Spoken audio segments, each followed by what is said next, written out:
Sensation, le MAG. Bonjour à tous, bienvenue sur Sensation en association avec TV78. Je suis aujourd'hui avec Eugénie Berthaud, responsable du service culture de La Verrière. Bonjour. Bonjour. Alors on va parler ensemble de la programmation culturelle du Scarabée situé à La Verrière. Avant ça, pouvez-vous nous présenter cette salle de spectacle et les ambitions de la commune la concernant ?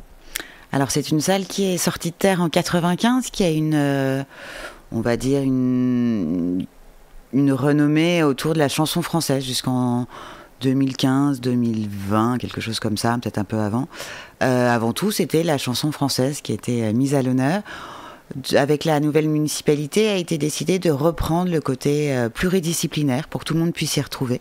Donc voilà, donc vous aurez du cirque, de la danse, de la musique, des bals populaires, voilà, histoire que tout le monde s'y retrouve. Donc là aujourd'hui, les ambitions, c'est finalement de créer un éclectisme autour de la programmation ? Tout à fait.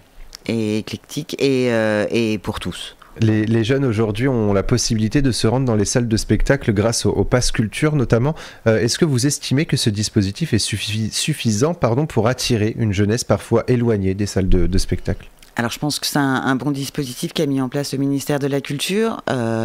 Après, est-ce que c'est suffisant ? Je ne sais pas. L'idée, c'est qu'ils puissent oser rentrer dans nos théâtres. Heureusement, il y a une part collective dès le collège, donc ça permet en tout cas... Nous, on travaille beaucoup avec le collège Philippe de Champagne du Ménil-Saint-Denis. Donc certains élèves du Ménil n'étaient jamais venus au Scarabée, ça leur permet de découvrir cette salle. Donc oui, pourquoi pas. Après, il faudrait... Pourquoi pas plus encore ? On a le Pass Plus aussi du département qui aide certainement. Voilà, c'est de bonnes initiatives, mais je pense que si on ne fait pas d'action culturelle, si nous non plus, les théâtres n'allons pas vers les jeunes, ils ne viendront pas vers nous. Donc il y a tout ce travail-là aussi que l'on mène au sein du Scarabée. Au sein du Scarabée, donc vous programmez également des spectacles jeunes publics ou pour les scolaires, vous l'avez évoqué. Il faut que les enfants découvrent le théâtre dès leur plus jeune âge. Est-ce que c'est une idée que vous défendez au sein de La Verrière ? Oui, et même nous, l'an dernier, on a monté un projet avec les enfants de la crèche, grâce au Centre de musique baroque de Versailles avec qui la ville est jumelée. Donc on a travaillé autour du répertoire baroque avec les bébés. Voilà, ça a très bien fonctionné. Donc oui, pour nous, c'est vraiment essentiel de sensibiliser dès le plus jeune âge aux différentes formes de spectacle, d'art vivant. Voilà, on est avant tout sur du spectacle vivant. Et c'est ça, c'est une rencontre entre un artiste, une œuvre. Et je pense que plus tôt on prend cette habitude et plus on la garde, j'espère en tout cas. Et tout au long de l'année, vous programmez également des expositions. Quelles sont vos ambitions à travers ces expositions ? On travaille avec Territoire en Marche, qui est un collectif d'artistes. Donc l'idée, c'est de présenter ces artistes locaux. Certains ont une renommée, d'autres un peu moins, mais avant tout, c'est travailler sur des thématiques. On accueille Gérard Blanchard qui sera là, qui installe demain, et qui sera là jusqu'au mois de décembre. L'idée, lui, travaille sur des grands formats en bois, enfin sur du bois et à l'huile. Et il est sur les usines, sur la métallurgie, sur ces ensembles de ferraille et qui bougent avec le temps, qui vieillissent et qui rouillent et qui donnent encore une autre âme et une autre couleur. Donc voilà, sans oublier non plus le passé presque révolu, on va dire, des ouvriers, mais c'est en même temps que fait-on de nos anciennes usines, nos anciens bâtiments et comment on les réhabilite ou pas et comment ils restent à l'heure actuelle dans nos paysages. Donc ça, c'est à découvrir jusqu'au mois de décembre. On va désormais parler de la programmation culturelle du Scarabée avec le 18 novembre, la finale d'Impulsons, un tremplin musical. Présentez-nous ce tremplin musical, quels sont ses objectifs ?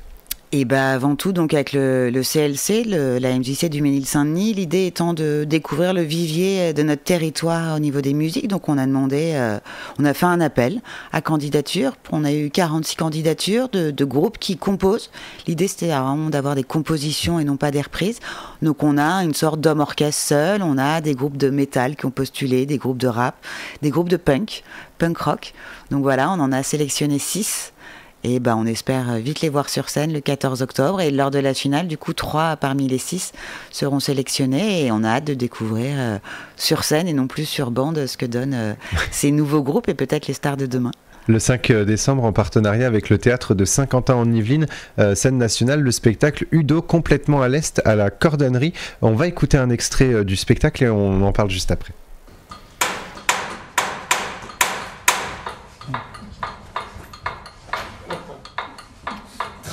un cirque, c'est courir après un géant qui tombe au ralenti pour l'empêcher chaque soir de s'étaler par terre.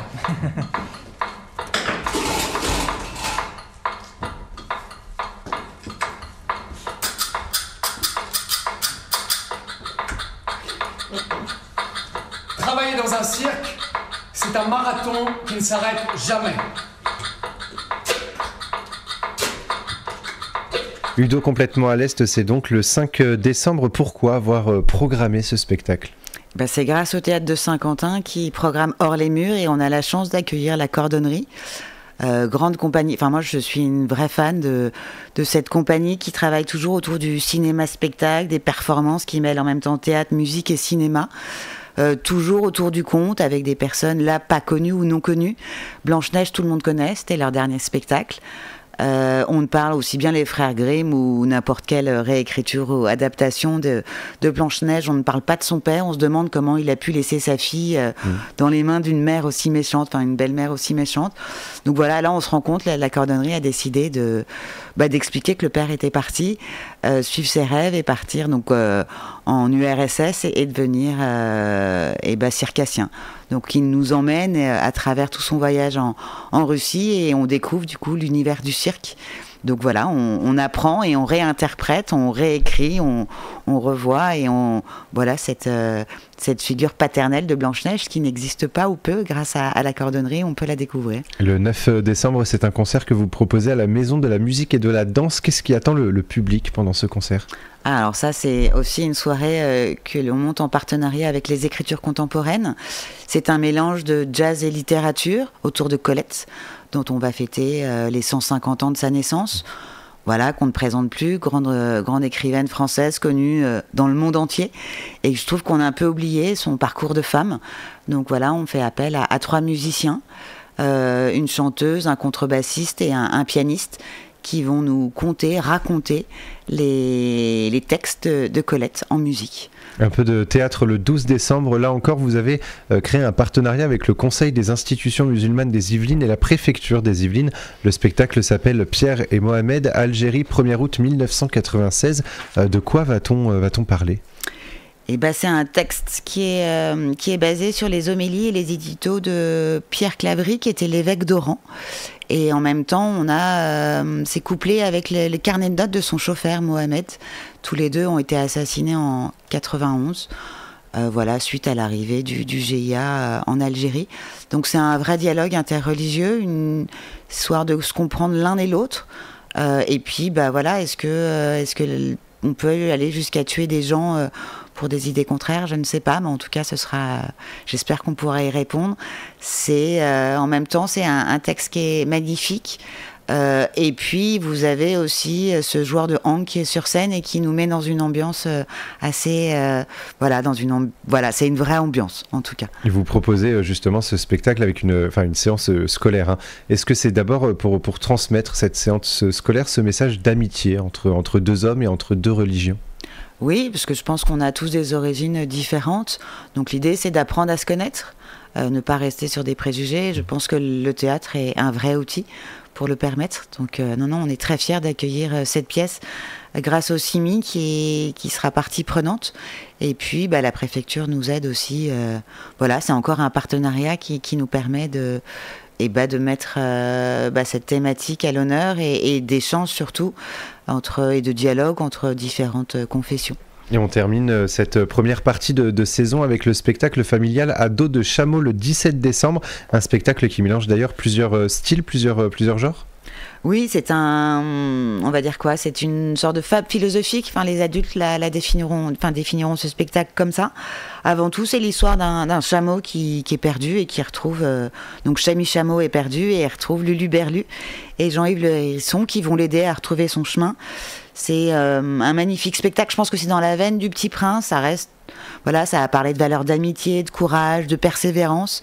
C'est assez étonnant parce que le chameau est énorme. Il a été construit par la machinerie de l'île de Nantes, donc on connaît souvent pour leurs éléphants. Donc c'est vraiment un chameau mécanique qui sera sur roulette. Pour vous donner des détails, il pèse plus de 280 kilos sur scène. Voilà, on aura plein de techniques qui seront on vous dévoilera pas tout. Voilà, c'est un spectacle à voir, il faut prendre rendez-vous. Donc pour le 17 décembre, merci beaucoup Eugénie Berthaud d'avoir été avec nous sur Sensation. On peut retrouver plus d'informations sur le site ville-laverrière.com et pour revoir ou réécouter cette émission, rendez-vous sur notre site et notre application Radio Sensation.